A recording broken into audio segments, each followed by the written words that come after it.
السلام عليكم أعزائنا المشاهدين، بجد لقائنا اليوم بحلقتنا الأسبوعية بريطانيا اليوم. ضيفنا لحلقة اليوم هو الكاتب والصحفي كينارد، اللي اليوم رح يحكي لنا عن ازدواجية المعايير اللي بتمارسها السياسات الغربية ضد غزة. Hello, Mr. Matt. Thank you very much for being with us today. Good to be with you. Thanks. Let's start with you introducing yourself to our audience and tell us a little bit more about your background. Yeah, so I've been a journalist for over 20 years now. I started out in the mainstream media at the Financial Times, where I worked for them in London, New York, and Washington, and went around the world reporting in different countries as well, like Haiti, Egypt, Tunisia, other places. And then I left the mainstream media because I couldn't do the journalism that I wanted to do within it. And I couldn't actually tell the truth, to be honest with you, about how the world works. And then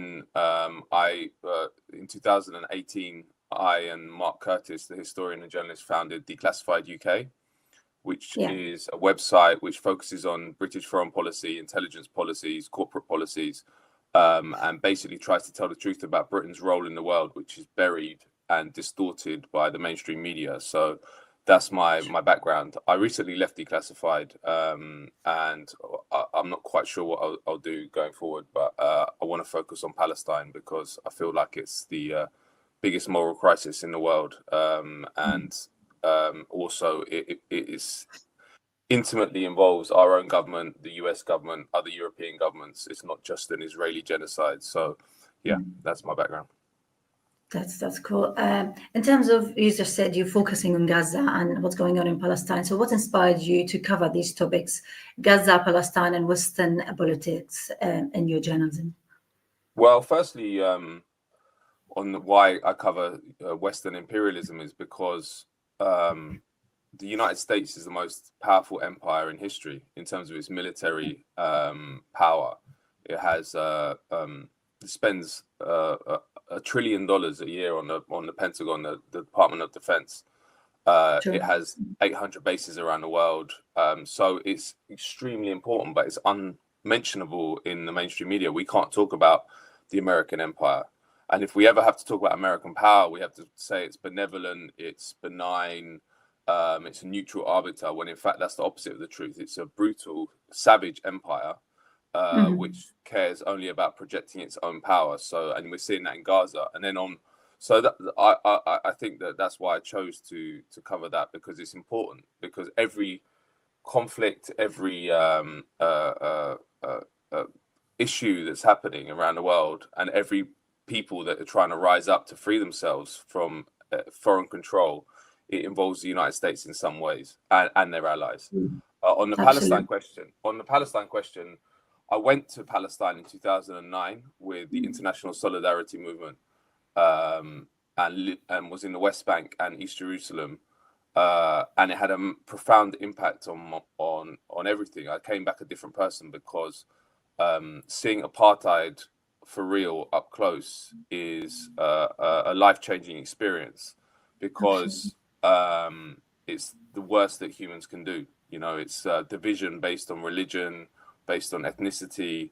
It's all walls, it's settlements that overlook Palestinian villages. And I was actually living with a family in East Jerusalem who were getting evicted, eventually did get evicted by settlers as part of the ethnic cleansing program that's happening for years in East Jerusalem. That the family I was there was in Sheikh Jarrah, which is being cleansed as we speak.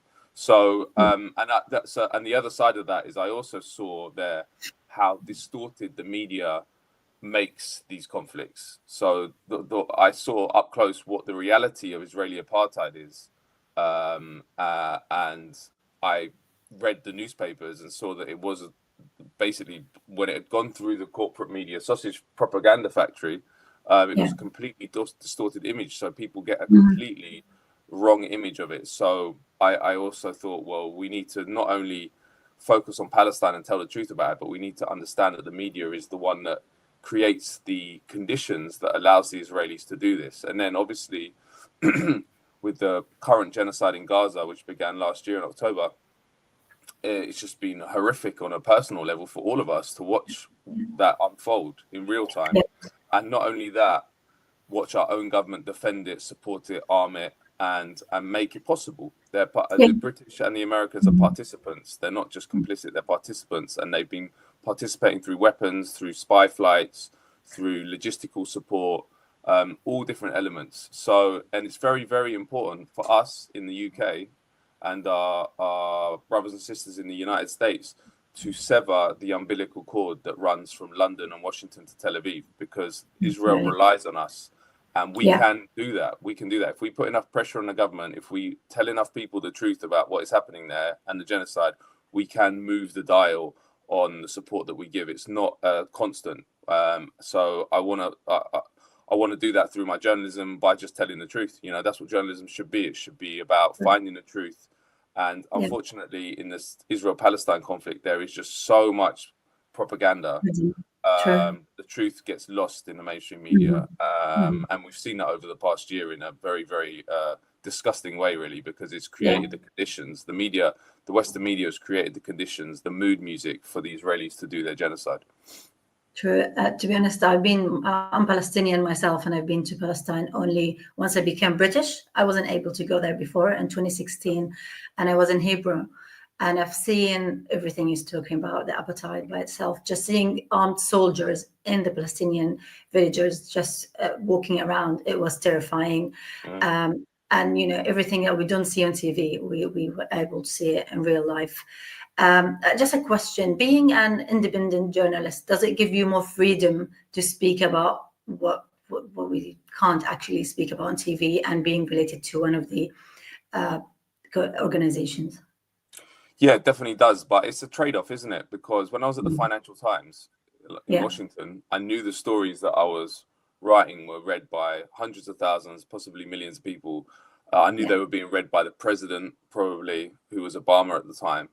But the trade-off is you can't tell the truth. You get that audience, but you have to, you can't say certain things. So when you exit that space, you lose the access to power brokers, you lose the access to that audience, but you can tell the truth. So it wasn't really a hard decision for me to leave because I didn't get into journalism to write propaganda for the global elite. I got into journalism to tell the truth. So as soon as I realized I couldn't do that within a Financial Times setting, I left. So I think that's the whole point of independent media, is that it's not even about left, right, it's about truth.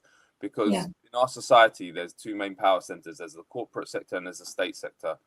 And truth, before it enters our society, gets corrupted and tainted by both those forces. So at Declassified, we made a decision early on that we would never take funding from any state or fronts for states, and we would never take money from any corporations, because we knew that that is how truth gets distorted. So hopefully, and all journalism should be independent. I say independent journalists, but because that's what I see myself as. But all journalism should be independent, because it's a public service. That's how it's presented. It's about putting information into the public sphere that informs people about what their government is doing, what the corporations in their country are doing, without those forces impinging on that information. But the problem is we don't have a system like that. There's hardly any independent journalists. And this is not just right-wing media. This is also The Guardian. This is the BBC. They're even more sophisticated propaganda organs, because a lot of well-meaning people think they get the truth from The Guardian and the BBC, but they are completely embedded in the same system.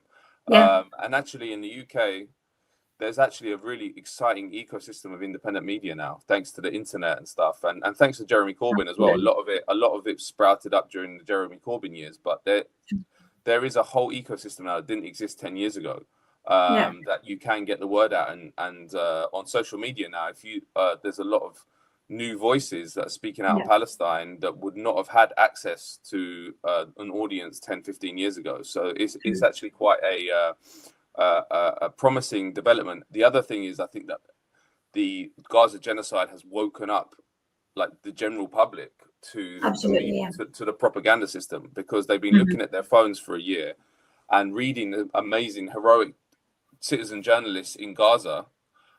Many of whom have been killed. We know 188 of them have been killed and assassinated by Israel for telling the world what's happening. But they've been looking at them and then reading their newspapers and looking at the BBC and thinking, well, I'm getting lied to here. So there's also, so not only is there a really exciting ecosystem, there's also a general public which is understanding in a way maybe has never done how our media system, our mainstream media system works, which is to propagandize the public. So amidst all the horror, I feel there is some hope for something to change after this point. True. Matt, from your perspective, how do you define the double standard we see today from the Western politics to Gaza? Well, it's a huge double standard, and I don't think it's ever been as obvious as it is now, right? True. From a young age in this country, I grew up in Britain. I also lived in the States for 4 years in my 20s. Like the propaganda and ideology around what our role in the world is deep rooted and basically hits you as soon as you enter a formal system of education. That we are about spreading freedom, democracy, human rights, all these wonderful things around the world. It was never true, but it's never been as exposed as it is now because people have seen what's going on in Gaza. This is the most documented in real-time genocide that there's ever been because of social media. And they've also seen their politicians getting up and defending it all. And not only the right-wing politicians, the ones we're told are the baddies, like the Tories and the Republicans. It's been supported and backed and armed by Joe Biden for a year, who's a Democrat, and now the new government under Keir Starmer's carried on all the support, the British support. So I think that people have woken up to the double standard, and it's not just a double standard; it's also just a pack of lies. Like the whole system rests on ideologies which are just conducive to power and are lies. But the double standard on Israel, why they have gone so far behind Israel and put no conditions on the support that we give them. I think there's two reasons, right? One is that Israel is our colonial satellite in the Middle East. And since oil was discovered in the Middle East, it's been the UK initially and then the US have been trying to keep that whole region backward and under rulers that basically just work for the West and get all the oil out for the West. I think that Israel does perform that role, but there's also a lot of Western-backed dictators in the Middle East that do that anyway, like Sisi in Egypt. There's Gulf states; they're all backed by Western-backed dictators.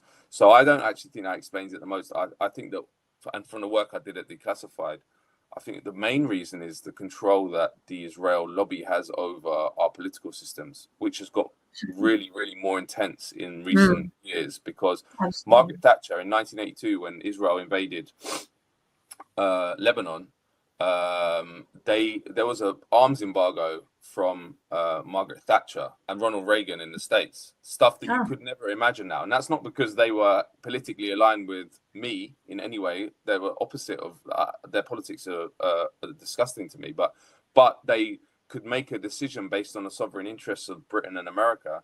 They couldn't do that now. And I think that is explained by the fact that for years and years and years, you've had lobby groups which are working on behalf of Israel, infiltrating the political system here. This happens through Conservative Friends of Israel, Labour Friends of Israel, both of who take politicians early in their career over to Israel and the West Bank and take them on propaganda tours effectively to normalize apartheid. And then also different groups that say they're about combating anti-Semitism or representing the Jewish community, which are noble tasks, but they're not. But they don't do that. What they do is they're fronts that effectively operate to undermine any solidarity with the Palestinians and smear Palestine solidarity activists as anti-Semites. So that's another important element within all this that makes it very, very hard for a leader to rise up in America or the UK that might actually sever the links that we have with Israel. So I think that explains the double standard. Because I almost feel like even on their own terms now, it's not in the interest of the United States and the UK what Israel is doing, because it's like there was a leak early on in the genocide from US ambassadors in the Middle East who were saying to Washington, this genocide and the backing that the Biden administration are giving it is losing us what they call the Arab Street for generations. because, you know, there's never been as much anti-Americanism in the Middle East, because everyone can see it. Like, the people on the ground, maybe not their rulers, but the people on the ground are appalled and disgusted by the genocide. And so I think if they were operating on their own interests, they'd make clear, and US imperial interests, they'd make clear that this wasn't tolerated. They wouldn't lose the whole of the Arab world just to protect this tiny little colony to carry out a genocide. So I think that, my take, you know, there's this big debate about why does the West back Israel so much? Is it that it's a colonial outpost, or is it the lobby? I come down more on the lobby side, I have to say.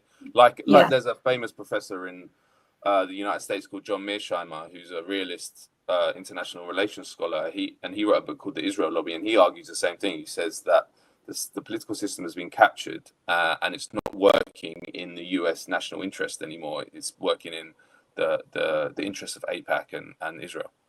In terms of, as you said, the Arab street voice, let's say, it's absolutely changed. You're right, and I've seen this.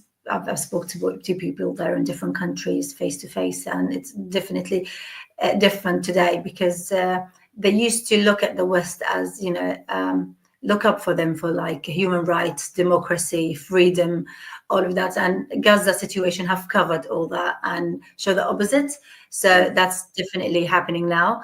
In terms of the let's say the different reaction from the Western government toward Gaza, comparing to the global crisis. So as you said, it's probably economics reasons, political reasons, and the control by the Israeli lobby. So in terms of economic reasons, how do you relate that?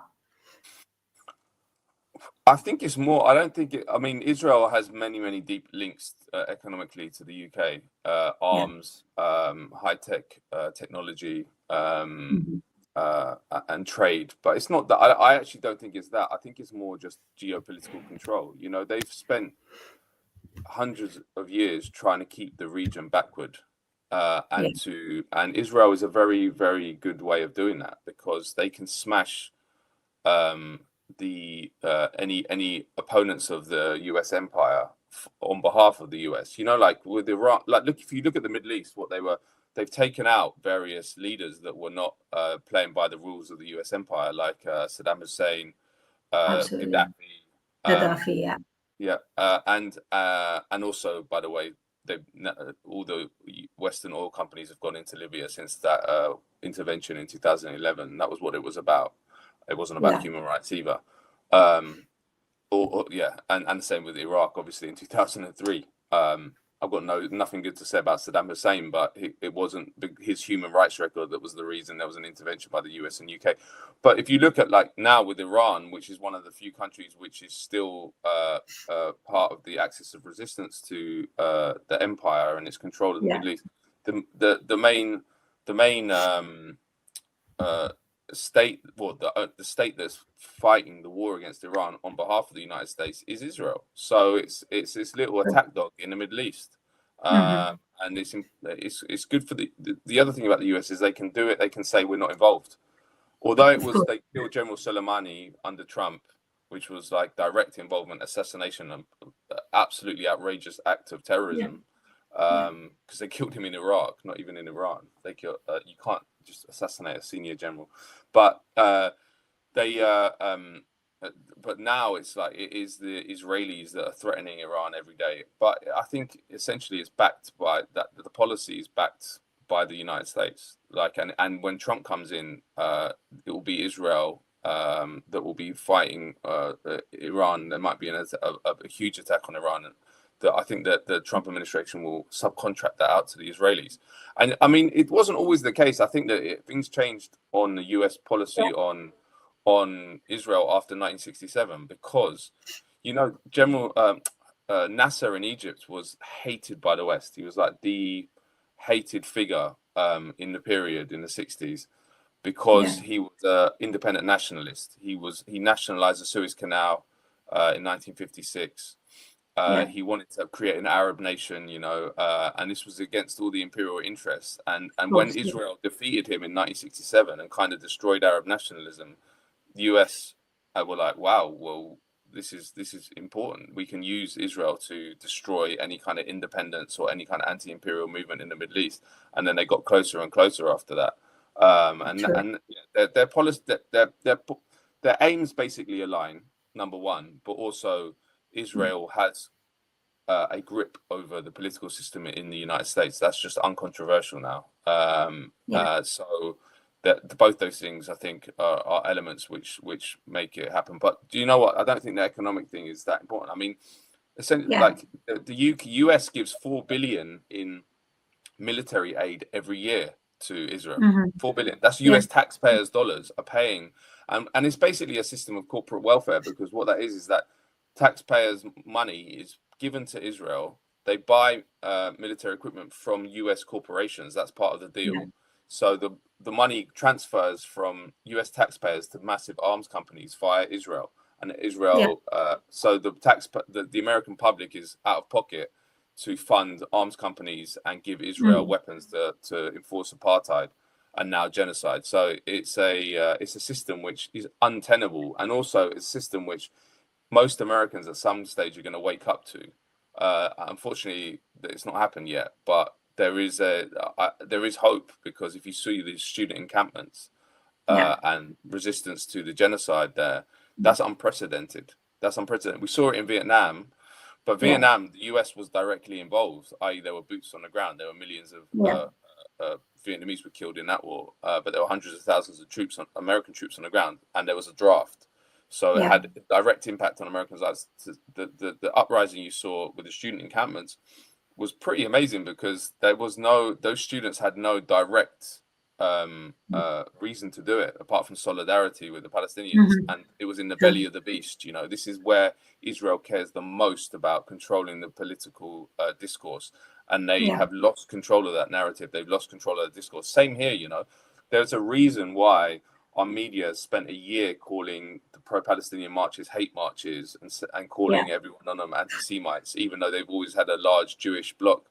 There's a reason for that, because they know that they're losing control of the narrative, and they have to present this as a movement of hate rather than a movement for liberation and an anti-genocide movement.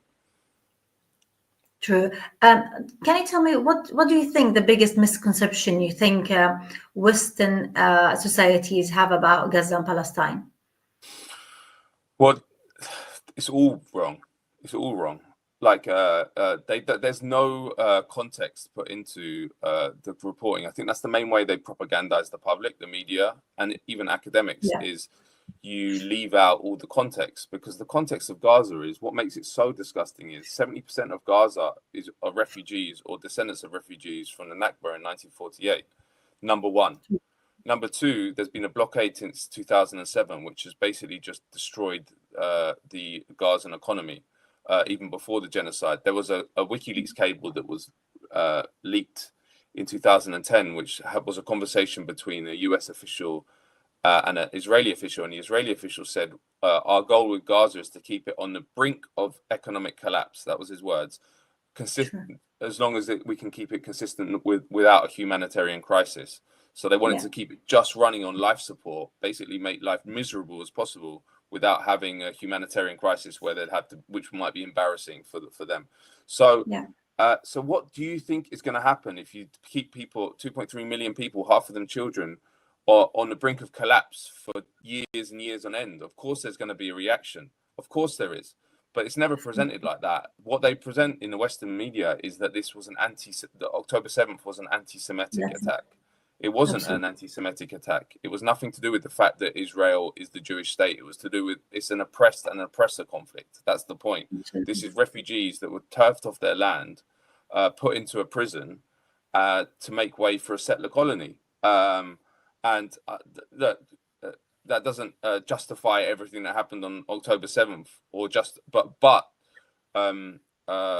resistance in line with the Geneva Conventions is enshrined in international law. There was a UN General Assembly resolution in 1982 that said people who are under colonial occupation have a right to armed struggle. So again, that is completely left out of the conversation as well. There's basically all the context is, and then the West Bank as well. You've had since 1967, the continued illegal expansion of Israel, and this is not only just in the West Bank. Even Golan Heights was taken illegally from Syria in 1967, and they still occupy that. So and also they divided up the West Bank during the Oslo process into area A, B, and C. C being the bit that Israel has full control over, and area C is 60% of the West Bank, and that's what they'll annex eventually. So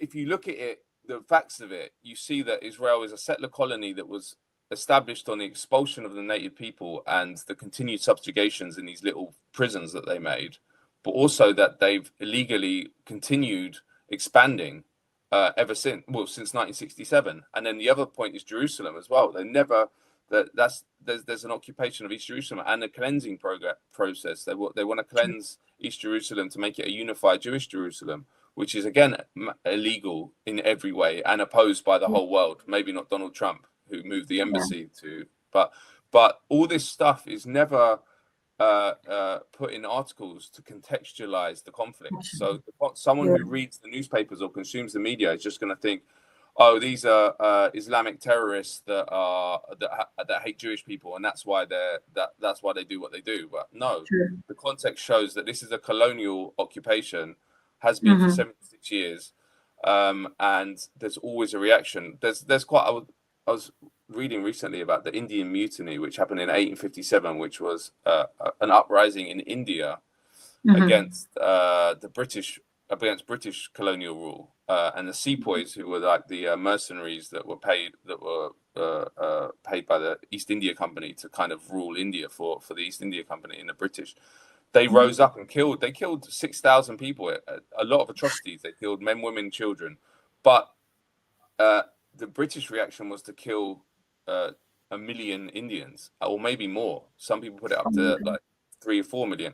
So what Israel's doing has a long history, a colonial power taking vengeance on a native population which rises up and does commit atrocities. Yes, the atrocities were committed, but there's a context to all of it. And also the conflict won't be resolved until that context is taken into account, because the Israelis have never believed in a two-state solution since 1967. It would have happened if they did.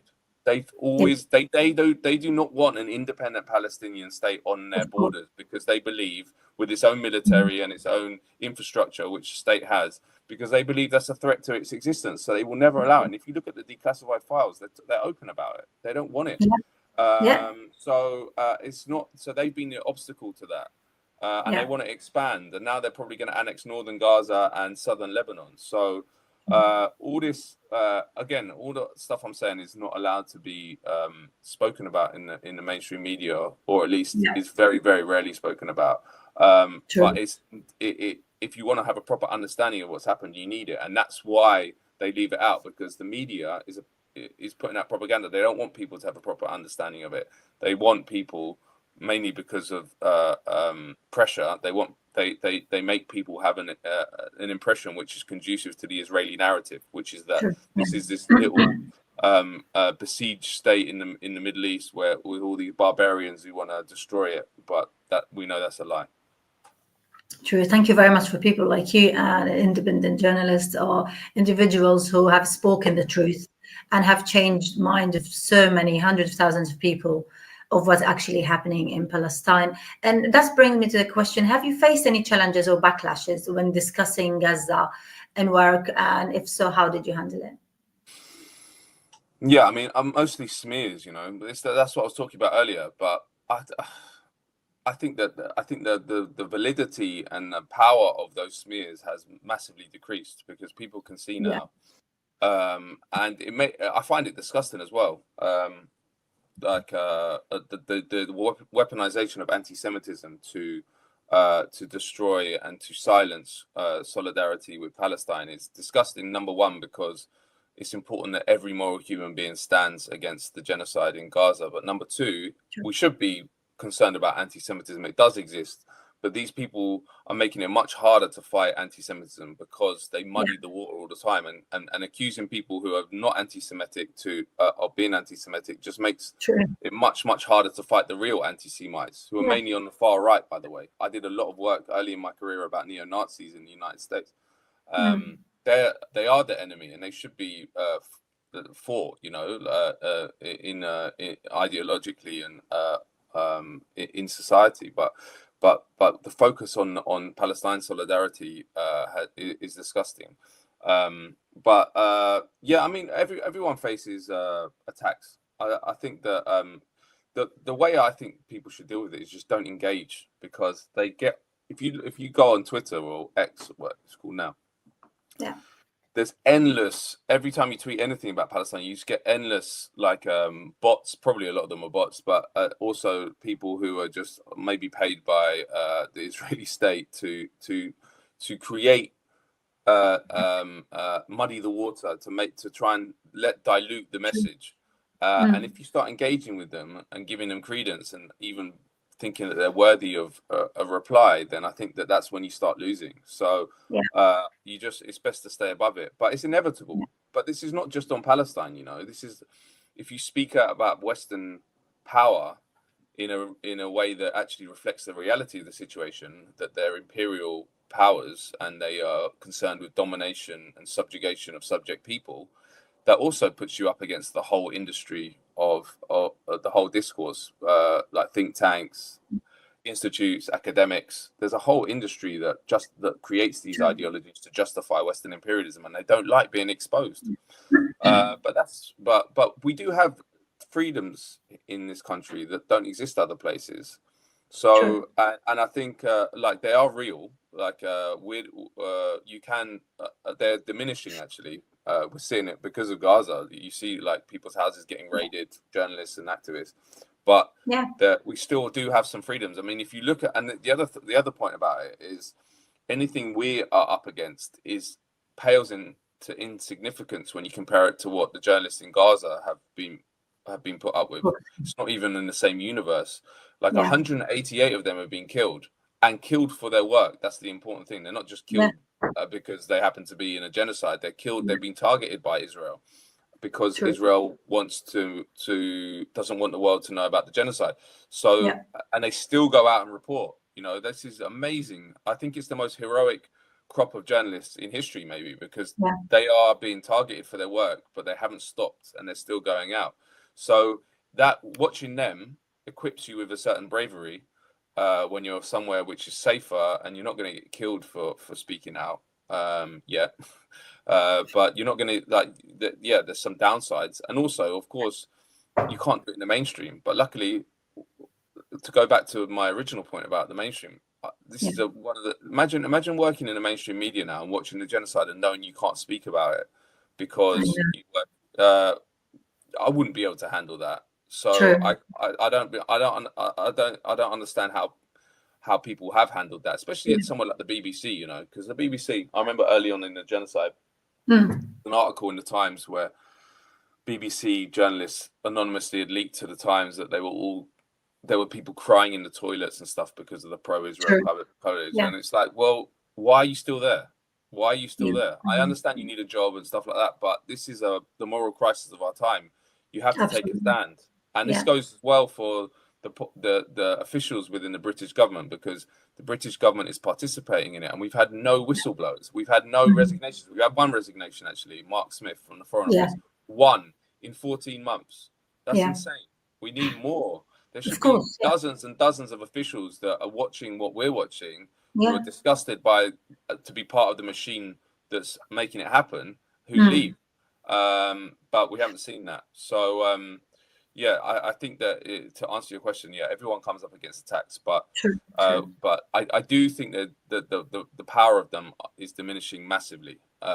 People don't believe all the smears anymore, which is good, and should make people braver as well, because the reason they do those smears is to put a deterrent in place to stop people speaking out. So now that deterrent has kind of evaporated, I think that more and more people are speaking out not just about the genocide, but also speaking about the reality of Zionism, the reality of the Israel lobby, which were two topics that people didn't want to touch before.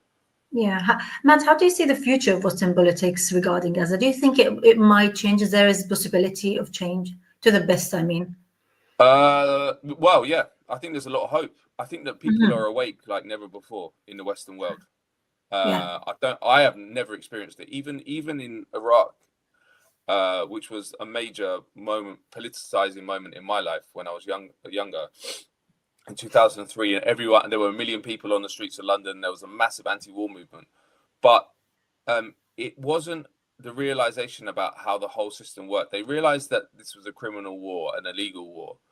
But if you look at the rhetoric of the time, Bush and Blair were still saying nice things about what they wanted to do in Iraq. They were saying we want to bring freedom and democracy, right? Obviously, it was lies. It was That's how it rubbish. starts. But the Israelis have actually taken the mask off because they're not even using that rhetoric. If you listen to Yoav Gallant early on in the genocide, he's saying we're dealing with human animals. This is genocidal rhetoric. He's saying we're going to withdraw all food, water, and electricity from 2.3 million people, half of them children.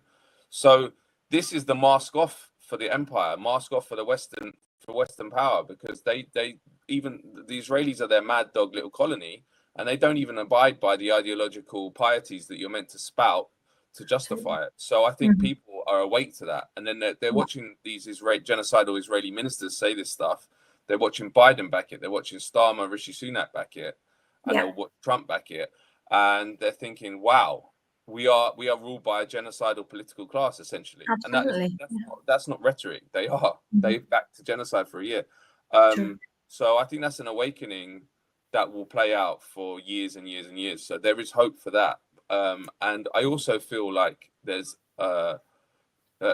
Gaza will change the world because people will not stop at Gaza when they understand the instinctual genocidal instinct within our political class, which has been evidenced over the last year. They'll think, well, if I've been lied to about Israel and Gaza and this genocide and Western power, I've been lied to about a lot of other stuff. And they'll find out, yes, you have, because it's not just Israel, Palestine. Of course, there's more propaganda about that conflict probably than any other, but the media and the establishment lie about everything really to justify their continued rule over us. So I hope that awakening will continue into all different facets of our society and parts of our lives. And so there is hope for that. I have to say though, the cost has been way too high for the Palestinians, and it continues. So until we can stop the genocide, it's probably a bit. I don't know.